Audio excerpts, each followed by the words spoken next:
One of the most unfortunate things that's happened here over the last 20 years in agriculture is we have seen a lot of prevent plant acres. So we went from the 1970s and 1980s that were relatively dry around the country to the 1990s, which was one of the wettest decades that we've ever had. And because of that, a lot of farmers either were unable or felt unable to be able to get their crop in timely, so they took something in terms of insurance called prevent plant. Well, like anything else in life, you really don't want to have to take advantage of insurance. I mean, I've got car insurance in case I'm in a crash. I hope I never use it. Here's the thing, with crop insurance, farmers don't want to use it, but they do want to stay in business next year. And you have to make that choice sometimes where, wow, it just got too late for me. There's no way I could get anything in. Well, now I got to stay in business. Okay, yeah, but let's just talk through that just a little bit more. One of the things that happens here is you reach a certain date and crop insurance says, okay, you need to make a choice now. Are you going to take prevent plant or are you still going to put a crop in? And the reason why we're standing in this field today is this is a field where we could have taken prevent plant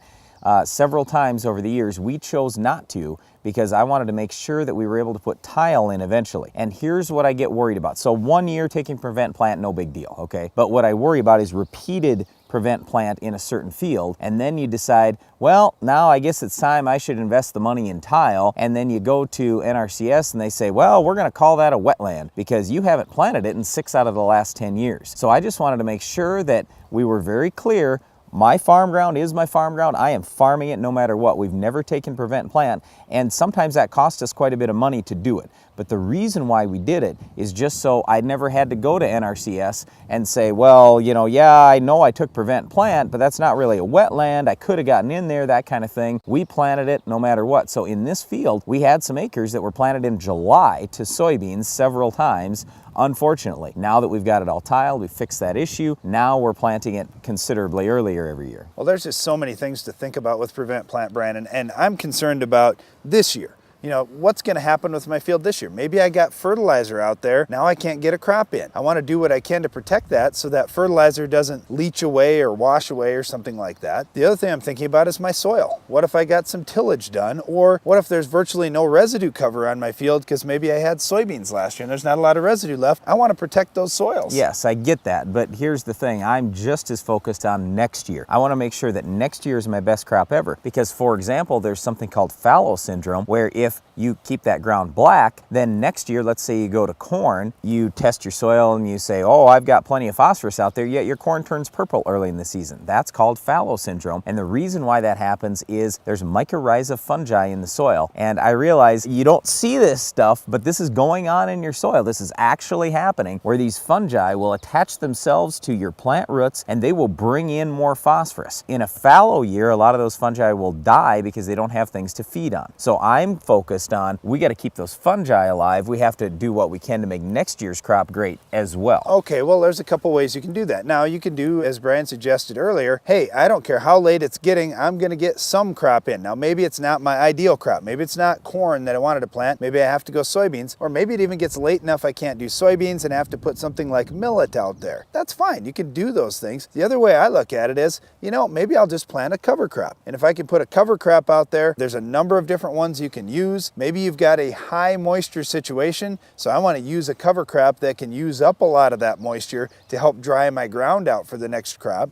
Or maybe you say, you know, I really don't have that much moisture. I don't want to use too much up. Well, you can plant a lower moisture use type crop. But I'm focused on the nutrients. I want to catch the nutrients that are out there. Then I want to leave this cover crop out and either burn it down in the fall, or maybe it's an annual crop that's just going to die off at frost on our farm anyway, that I don't have to worry about that. But I at least save those nutrients. I had a root system that was working and pulling in more nutrients for me, perhaps breaking up compaction. You know, there's so many benefits of cover crops. That's one other situation where if you can't get any crop in, maybe a cover crop could be your answer too. I just got a question yesterday. What can I do to leave more nitrogen in the ground next year? And should I put some rye out? And I said, well, rye is going to suck up that nitrogen. That's not your answer. In our own operation, after winter wheat, for example, we'll put soybeans out there combined with turnips or radishes. And the reason why we're doing the turnips and radishes is to bust up compaction down deeper in the ground. Because a lot of times when we're coming off a very wet season,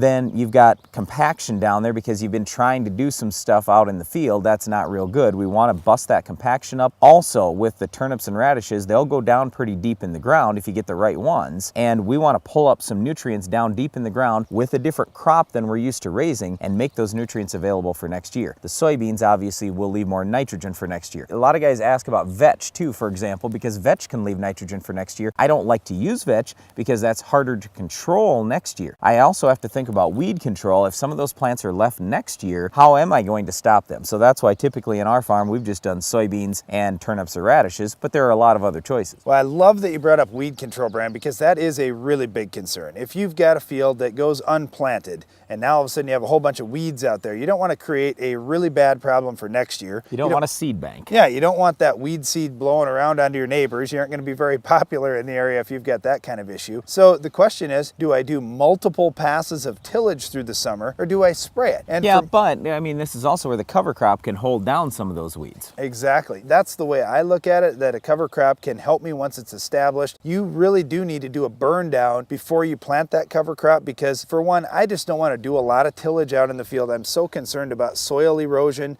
When it gets this late in the season, it can sure turn hot and dry really fast on you, and you don't get enough crop up and you have some issue with wind blowing your soil around. So when I'm looking at weed control, certainly you could do tillage, but for what weed control really costs you now, a lot of these herbicides are so cheap, you can just spend a few dollars, you can get over a lot of acres fast, you can control those weeds and still establish something like a cover crop. All right, now, if you have to take prevent plant, I know it stinks, but here's one of the advantages. You can fix your problem long term. You can get out there and do some tiling this summer and get that work done. You don't have to worry about destroying your cover crop. I mean, you can go tile every 30 feet if you need to. So get that done. And the number one thing I talk to people about with tiling is you've really got to get after this deal, getting your permissions, all your approvals downstream, whatever else you need to do, working with the neighbors. I mean, that's where all the work is with the tiling. It's easy to go throw some tile in the ground, but you've got to do all this work up front. But I would just encourage you, just do whatever you can to get that done.